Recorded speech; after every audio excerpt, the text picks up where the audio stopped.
Write virtual labs.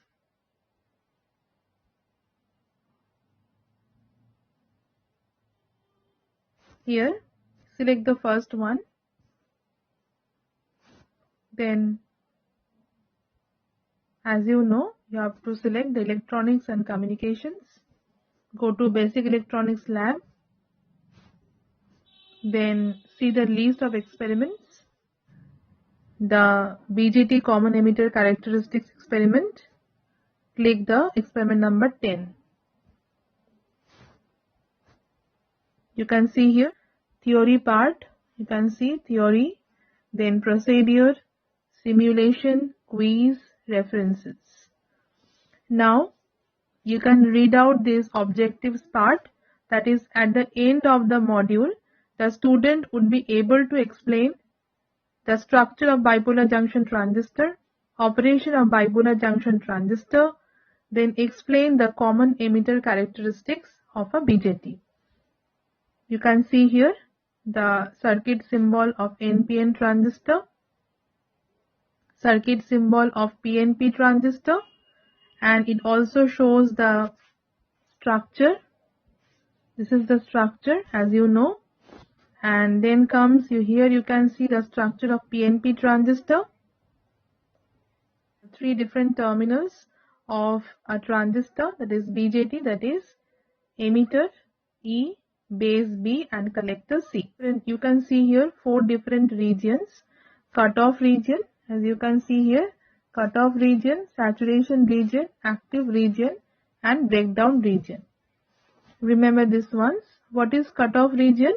In cutoff region, both the junctions, that is, you know, there are 2 different junctions of a BJT. One is the emitter base junction, other one is the collector base junction.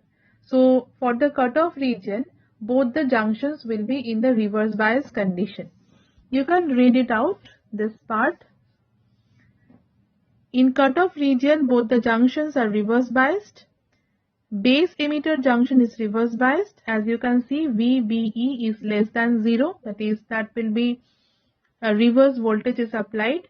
And also the collector base junction is also reverse biased, that is VCB is greater than 0. It also depends on the type of the transistor you are choosing, that is NPN or PNP.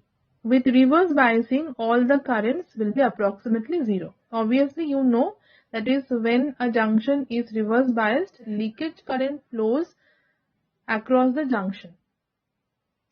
Okay, and that current is not sufficient to turn on the device. So at this state, what will happen? At this state, the transistor will work as an open circuit. That is, it is in the off state.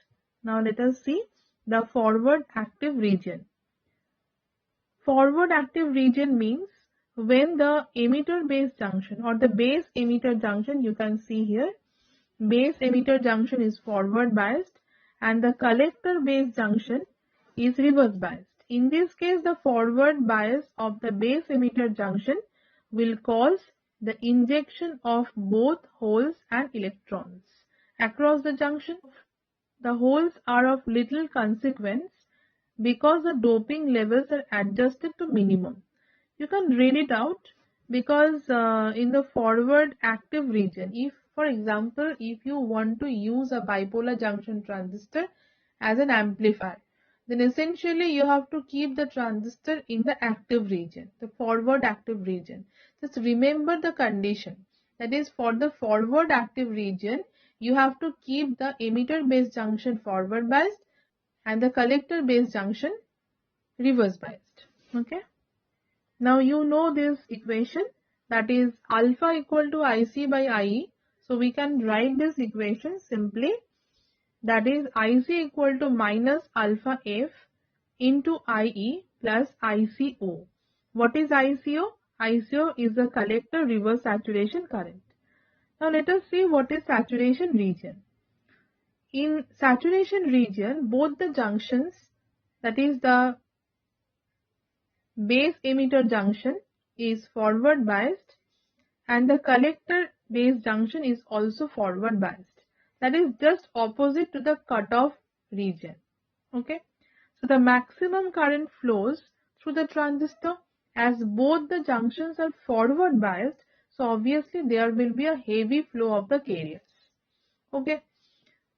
So through the transistor, you can see here with only a small voltage drop across the collector junction. The transistor also does not respond to any change in emitter current or base emitter voltage. So obviously in this state, or we can say that the BJT is in the on state. So you can see it is written here, that is the closed switch. Now let us see reverse active region. It is just opposite to the forward active region. For this, the base emitter junction will be reverse biased and the collector base junction will be forward biased. Remember. Now here you can see BJT in the common emitter circuit. I hope you already know, for the common emitter configuration you have to make the emitter junction grounded emitter term. For the common emitter configuration you have to make the emitter terminal grounded and the emitter terminal will be common between the input circuit and the output circuit. Now the DC behavior, as you can see here, the DC behavior of the BJT can be described by the Ebers-Moll model. There is a very popular conventional model with the help of which we can describe the DC electrical behavior of the BJT in the common emitter configuration. You can see the simple equation, that is IF forward current is equal to IES. It is the emitter saturation current. You can see here base emitter saturation current, and ICS is the base collector saturation currents. Okay, remember this equation. You know about the constants, Boltzmann's constant. T is the absolute temperature in Kelvin. Q is the charge in electron of the electron. You know it. And beta, you know, beta is actually the current gain for the common emitter configuration. Remember these equations. You can read it out wholly. Now in this experiment we will study the input characteristics and the output characteristics of the BJT. As you know, for the input characteristics we have to plot the input voltage VBE versus the input current IB, and we have to keep the output collector to emitter voltage constant. As you can see here, that is IB as a function of VBE and VCE. Okay, remember this equation. And for the output characteristics, we have to plot the output collector current as a function of collector to emitter voltage. As you can see here, the collector current will be the function of VCE and IB. And as you know, BJT is a current control device. So obviously with the help of the input, by varying the input current, we actually can control the output current. So essentially this equation also proves that BJT is a current control device. Remember this one. So let me scroll up and click the simulation part. Here you can see that for the one part is for the input characteristics and the other part is for the output characteristics. Initially I will click the first one. After clicking, this page will appear. First you have to read the instructions. Click. Number 1, initially set the rheostat RH1 at 1 ohm and the rheostat RH2 at 1 ohm. Number 2, set the collector emitter voltage VCE to 1 volt. As you remember that for the input characteristics we have to fix or keep constant the value of the output voltage VCE. So in this case we will be fixing the value of VCE to 1 volt by adjusting the rheostat RH2. Instruction 3, you can see here, the base emitter voltage VBE is varied by adjusting the rheostat RH1. Number 4, note the reading of the base current IB in microampere. Obviously, you know that the value of the base current is much less than that of the emitter current and the collector current. It will be in the microampere range. Then click the plot. Finally, we will plot the graph and we will see what will be the characteristic plots. So first let me fix RH1 and RH2 and also fix the value of IVC and also fix the value of VCE to 1 volt. So I have already fixed the value of RH1 to 1 ohm, and by varying the value of RH2 I have fixed the value of VC to approximately 1 volt, that is I have fixed here as at 1.1 volt. Now what I have to do, I have to vary the value of RH1, and we have to remember we don't have to touch anyway this RH2. We have to keep the value of RH2 fixed in order to keep the value of VC fixed. Okay.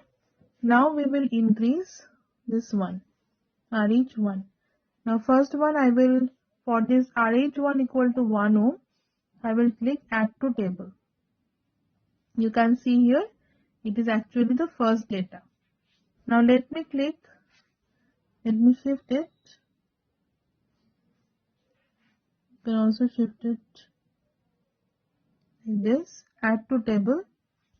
Then again shift it, add to table. Every time you have to click add to table. You can do it more accurately. I am just demonstrating the process. To get an accurate curve, you can do it more accurately. You can easily do it on your Android mobile phone and in your computer.